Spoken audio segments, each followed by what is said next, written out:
Flickers in the Dark, Episode 31, The Mask Beneath the Smile. From the first moment I laid my eyes on Elizabeth, I knew she was different. Born in a broken home, with an absent father and a mother too invested in her own troubles to be any good for us, she was my only solace. I, Samuel, was her elder by 2 years and her only shield against our mother's sporadic outbursts. Elizabeth had always been the careful type when it came to relationships. She was afraid of becoming a mirror image of our mother and tried to keep her distance.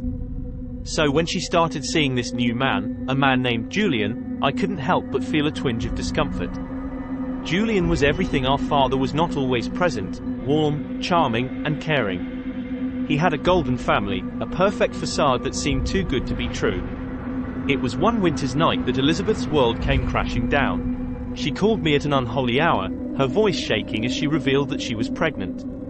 Given Elizabeth's fear of motherhood, I knew how significant this moment was for her.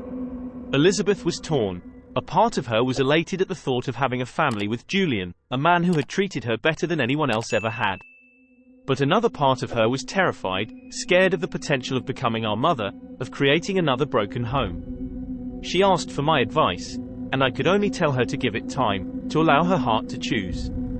Elizabeth decided to tell Julian about the baby, and his reaction surprised us both. He was calm, controlled, and considerate. Julian offered to support Elizabeth's decision, whatever it may be.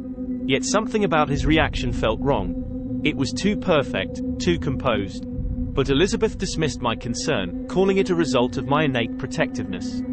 Shortly after the revelation, Julian's cousin Anna moved into town. An innocent young girl who was fascinated by everything she saw. She immediately bonded with Elizabeth and started influencing her decision-making. My once cautious sister was slowly becoming a different person, her fears of motherhood slowly disappearing, replaced by a newfound enthusiasm that felt unnatural. I was being pushed aside, replaced by Anna. I tried voicing my concerns, but Elizabeth only laughed it off, saying it was a phase, a part of her healing process. But I wasn't convinced. One evening, Elizabeth invited me for a picnic in our favorite childhood park. It was a beautiful day, the sun shining brightly in the clear blue sky. We were setting up when a massive dog came charging towards us. I tried to act, but Julian was quicker. He struck the dog with a force that seemed beyond his physical capabilities, and the dog dropped, dead. Anna looked at Julian, her eyes filled with disappointment and a hint of anger. "You killed it." It felt like the world stopped. Julian had just killed a huge dog with one punch.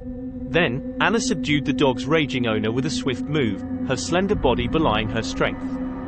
I sat there, stunned. They didn't even seem to care about what had just happened. Instead, they continued to have their picnic, like nothing had happened. I know I'm not paranoid. Something is very wrong with Julian and Anna.